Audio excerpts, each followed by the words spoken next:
ছোট ছেলে আর ছোট লোক এক কথা হলো। হ্যাঁ ববি, তার মানে ওরা তাকে বলেছে আজ বাড়িতে একটা উৎসব, আর তুই কিনা ছোট ছেলের মতো ঘুরে বেড়াচ্ছিস। আমি তো আমি বুঝলাম সে না শুনতে ভুল করেছে, কিন্তু হ্যাঁ, বাবা কেন কাঁদতে কাঁদতে ঘরে গিয়ে বিছানায় শুয়ে পড়লো। বাবা তো চোখটা জলে পড়ে যাচ্ছে। আমি জিজ্ঞাসা করলাম কি হয়েছে বাবা। বাবা আমার হাত দুটো ধরে কাঁদতে কাঁদতে বললো, ওরে বাবা, আমার ছেলেটাকে মারা জোড়া, আমি তখনই তোমাকে বলেছিলাম বাবার সামনে ওসব কথা বলো না। তাড়াতাড়ি আসবি, হাত বেড়ে যাবে আমার। বললাম পুলিশ অফিসার মিস্টার মেহতা হত্যাকাণ্ডের পর আমাদের খুব ভয় হয়। সমাজ বিরোধীদের হাতে আমরা দু ভাই যে কোনো দিন মার্ডার হয়ে যাবে। জলের বোতলটা কই? ছেলে মানুষের কাণ্ড দেখো দেখি। জলের বোতলটা কই? আচ্ছা দিদি, বোতলটা কই রে? বুড়ো মানুষ যদি বাচ্চা হয় না, তাহলে একটা বাচ্চাদের মধ্যে নাচার নাচার করে। আর বুড়ো মানুষ হলে ওরকম তো স্বভাব তো হবেই হবে। তুমি ঠিক বলেছো মেজো বউ, একদম ঠিক বলেছো। ঠিক এখনো দিদি, তুমি জানো আমাকে মেজো বউ বলে ডাকো। তোমাকে তো কতবার বলেছি তুমি আমাকে জোড়া বলে ডাকবি। জোড়া না না বৌদি, কোনো কিন্তু নয়। দিদি বোনের নাম ধরে রাখবে, এটাই তো নিয়ম। মেজো ঠাকুর বউ, কতদিন পর তোমার মুখে একটা সুন্দর স্পর্শ শুনলাম। ভালো কথা বললে, শুনলে আমার খুব ভালো লাগলো ঠাকুর বউ, কিন্তু ভালো লাগেনি বলাই দেখো। এই এই শোনো না, তুমি একটু বই জানো, আমাদের সাথে একটু পার্সোনাল কথা আছে। ও বাবা, মেয়েদের আবার প্রাইভেট কথা শেষ হলে হয়। এই দিদি,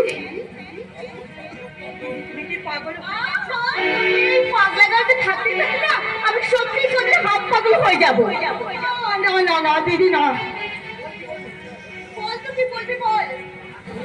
আজ তোমার না বিবাহবাসী। এই বিবাহবাসীকে তিনি এই এই কোনো সাজকাজের কোনো বালাই নেই।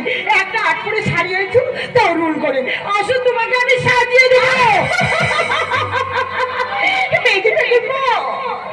তোমার বইয়ের মাথাটা একদম ঠিক নেই, বলে কি না আমাকে সাজিয়ে দেবে। ঠিকই বলেছে বৌদি, তোর মতো সাজলে তোমাকে দেখে না দাদার বয়স অনেকটা কমে যাবে। এই ঠাকুর দিদিভাই দেখো, লজ্জা কেন দিদিভাই, লজ্জা কেন? দেখো দেখো, বরটা পুরো পুরো আদা পুরো কিন্তু হয়ে যায়নি। তোরা আমি চাই না, যাওয়া হবে না। তোমাকে এখন আমার সঙ্গে নাচতে হবে, গাইতে হবে, আমি যা বলি তাই তোমাকে শুনতে হবে।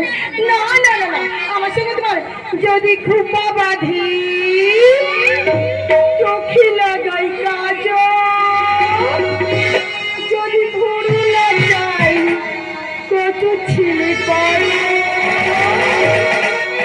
আমি বলি ভালোবাসি, আমি কলকাতা শেরাবাসী, আমি কলকাতা শেরাবাসী, যদি ঘুরু লাগাই কাজল, কিন্তু তবে কত ছেলে পারে, আমি বলি ভালোবাসি, কলকাতা শেরাবাসী, আমি কলকাতা।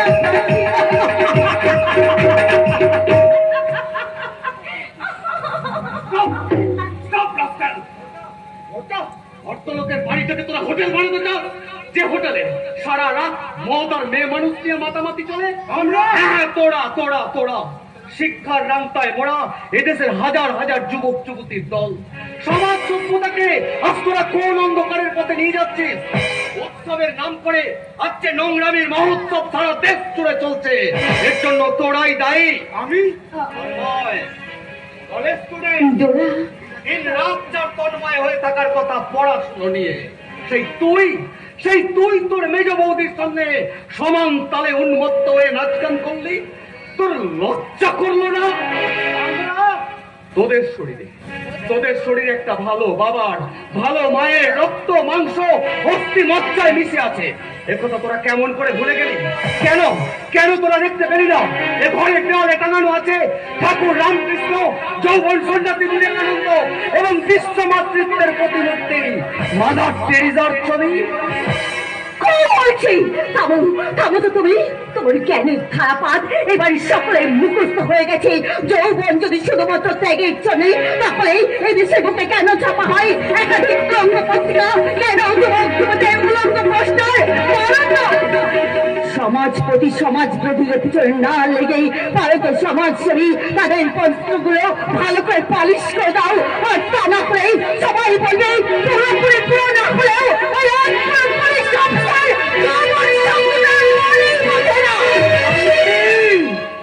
ঠিকই বলেছে বার্তা। মল্লিক মৌচাকে গিয়ে তুমি মৌমাছিগুলো উড়িয়ে দিয়ে এদেশের শান্তি তুমি রক্ষা করবে। এবার আপনি আপনার সংসারের শান্তি রক্ষা করুন। শান্তি, শান্তি তুমি জানো? একটু আগে তুমি আমাকে যে কথাগুলো বললে সে কথার মানে কি? তুমি কি জানো একটু আগে তুমি যে কাজ করলে সেই কাজটার মানে কি? আমার মানে যে অনেক পুরনো। তা কিন্তু আজ যারা নতুন মানে করে নতুন করে জীবন করতে চাই তাদেরকে তুমি তো ফেলে দিতে পারো না। সেগুলো কি নতুন করে নতুন মানে পড়ে জীবনটাকে নতুন করে গড়ে তুলতে চাও? পারতাম যদি ওগুলো টেনে ছিঁড়ে ফেলতে না হতো। হিসাব করে কথা বলো। হিসাব কিসের হিসাব? আমার জীবনে যোগ বিয়োগ গুণ ভাগ সব অঙ্কের শব্দ এক। এই একে ডান দিকে শূন্য দিলে সংখ্যা কিন্তু বেড়ে যায়। 1 থেকে 100 হয়, 10 হয়, 1000 হয়, লক্ষ হয়, কোটি হয়। মায়ের শূন্য দিলে বেচারা একাই থেকে যায়। হাসবে না, একদম হাসবে না। আপনারা লিখে গেছেন কোটিকে কোটিকে রয়। হাসবে না বলছি আমি, একদম হাসবে না। তোমাদের হাসি আমার একদম ভালো লাগে না, ভালো লাগে না। শান্তি, আমি যে তোমার বুড়ো স্বামী। কথাটা কিন্তু আমার নয়। তোমার নিজের মনের কথা কেন জন্যে তাই তুমি আমাকে এতদিন পর তুমি আমাকে এই বুঝতে তাহলে কার জন্য সংসারটা মাথায় রে? আমি আজ বুড়ি সেজে বসে আছি কার জন্য? কিসের জন্য? আমি বলে গেছি সব করতে। আমি কি ধরতে পারি না? আমি কি গাইতে পারি না? আমি কি তোমার জন্য আমি কি তোমাকে বলতে পারি না? ওরে জয় এবং দুনিয়া में रोजा का भी हो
সকল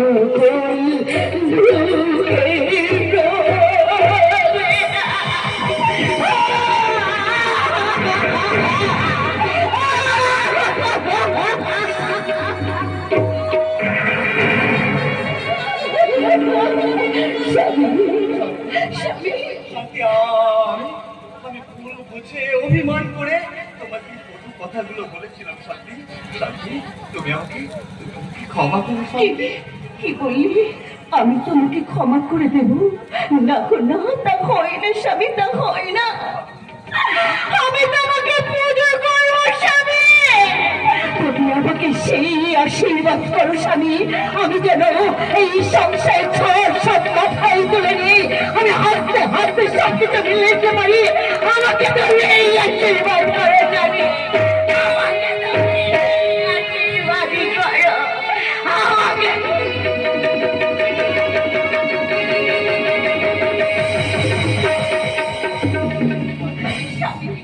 একটু দাঁড়াও, আমি তোমার জন্য আমার নিজের হাতে গাঁথা মালা নিয়ে আমি এক্ষুনি আসছি স্বামী, একটু দাঁড়াও। এমনি এমনি ছোট ছোট ভুলের চারা মানুষের জীবনে ডালপালা গজিয়ে প্রকাণ্ড বৃক্ষে পরিণত হয়। তখনই তার ডালে বসে ডানা ঝাপটায় সুবিধাবাদী শকুনের দল। ফল পড়ে যায়, ফুল ঝরে যায়, মাটিতে ঝরে পড়া ফুলগুলো হিসাবের বাইরে থেকে বেহিসেবি ফুল হয়ে যায়। আপনি তাড়াতাড়ি থানায় যান, আপনার চিঠি আছে। চিঠি? আপনার বন্ধুর চিঠি। সুপ্রিয় সুকুমার, আমি আমার স্ত্রী এবং লিপিকাকে নিয়ে তোর নেমন্তন্ন রক্ষার জন্য বেরিয়েছিলাম। রাস্তায় দুষ্কৃতীদের দ্বারা আক্রান্ত হওয়ার ভাই আবার বাড়ি ফিরে এলাম। জানতে পারলাম আসল দুষ্কৃতীদের প্রধান নেতার নাম তুষার মল্লিক। রাজা মৌমাছি তুষার মল্লিক, আজ তোমার শেষ দিন। আজ তোমার মৌচাক আমি ভেঙে চড়ে নর্দমায় বসাই। ভগবান, মানুষটাকে তুমি একটা দিনের জন্য শান্তি পেতে দিলে না।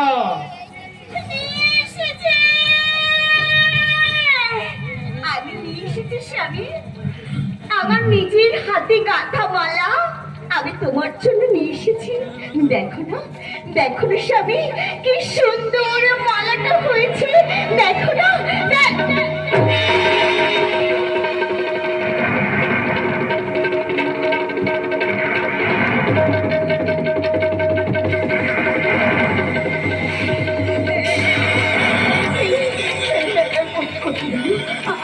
স্বামী কোথায় গেল? তুমি দাদুবাবু কোথায় গেল? থানায়? কিন্তু কেন? এই তো পত্র। পত্র?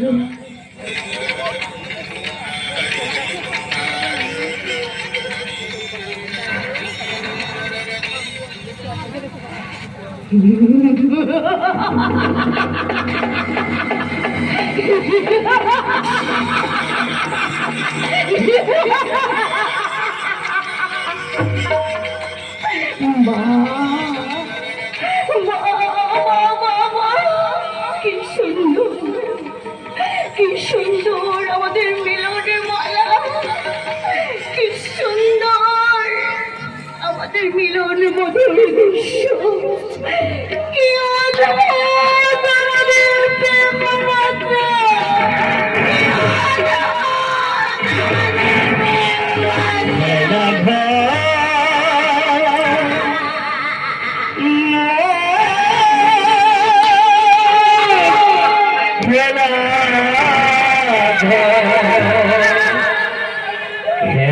ঘর মোর ভেসে গেছে হাই নয়নের যমুনা,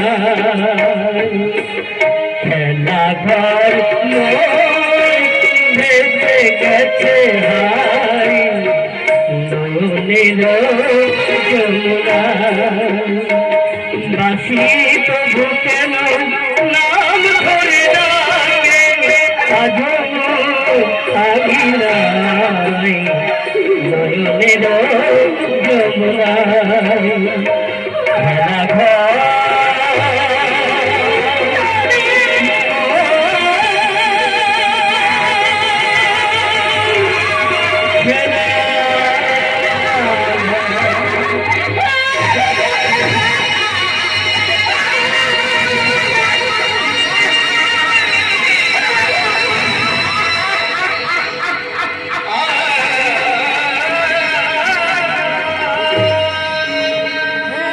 যেতে ফেলবে তো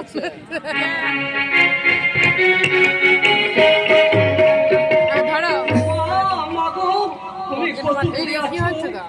তুমি হয়ে কেমন যাচ্ছে না? ডাক শুনতে পাচ্ছ না মা? তুমি কেমন আছো? বুনি কেমন আছে?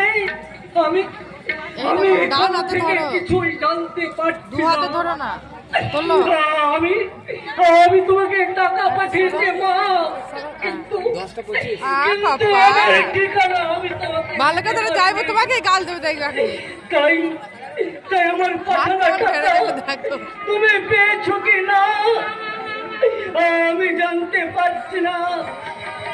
মনে হচ্ছে দাও তোমার কাছে ছুটে চলে যাই, কিন্তু কোনো উপায় নেই মা, কোনো উপায় নেই।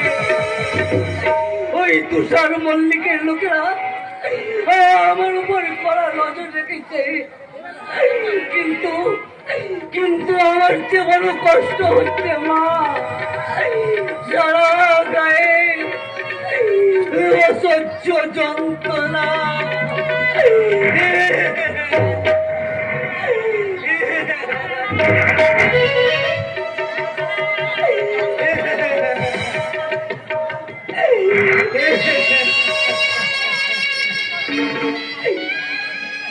যখন রাত্রি নেই চোখে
তোমার সঙ্গে কোনোদিন দেখা হবে না।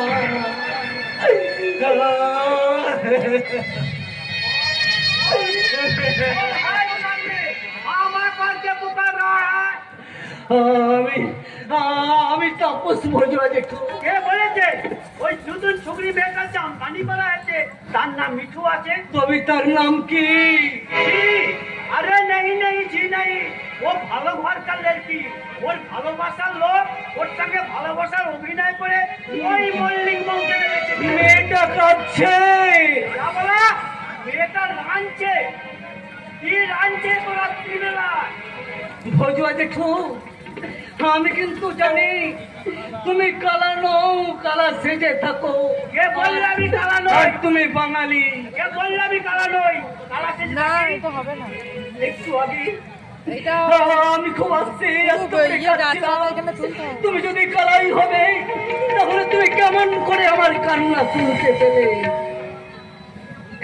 তুমি যখন ধরেই ফেলেছো তখন তোমাকে আমি মিথ্যা কথা বলবো না। আমি বাঙালি, আমার নাম ভজহরি দাস।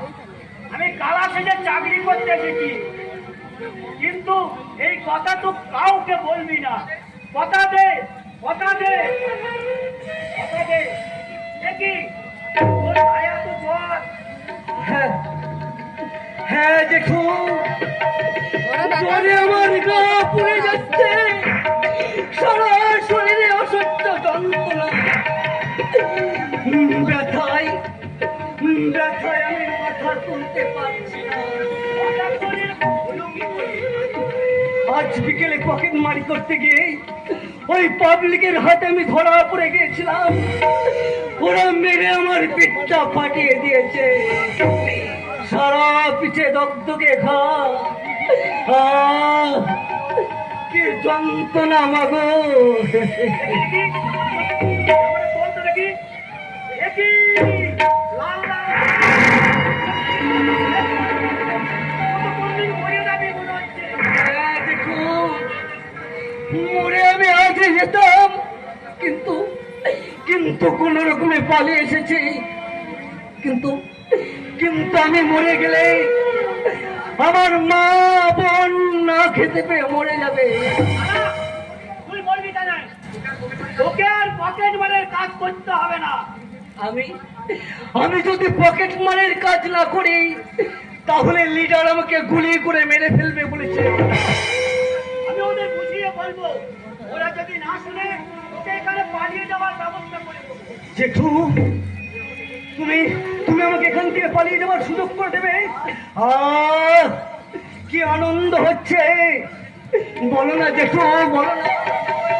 আমি আমার মায়ের কাছে, আমার বোনের কাছে, আমার গ্রামের মানুষের কাছে আমি আবার ফিরে যেতে পারবো তো?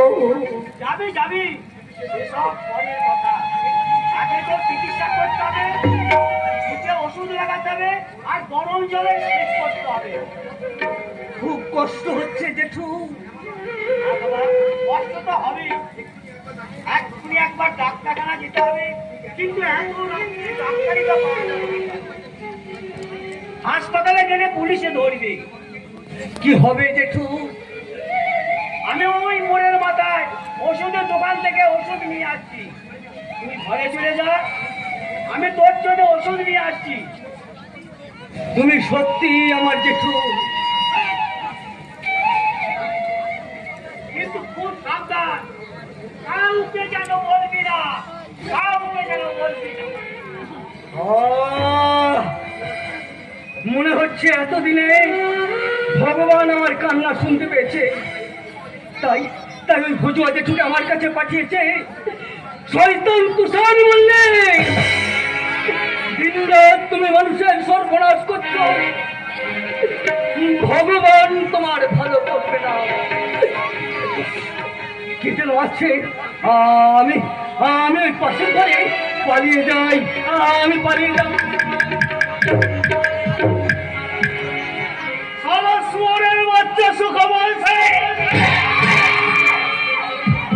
কাল আমার পরিকল্পনা ফিউজ করে দিয়েছে, তা নাহলে কালই ও সালে নীতিকে আমি তুলে দিতাম। তারপর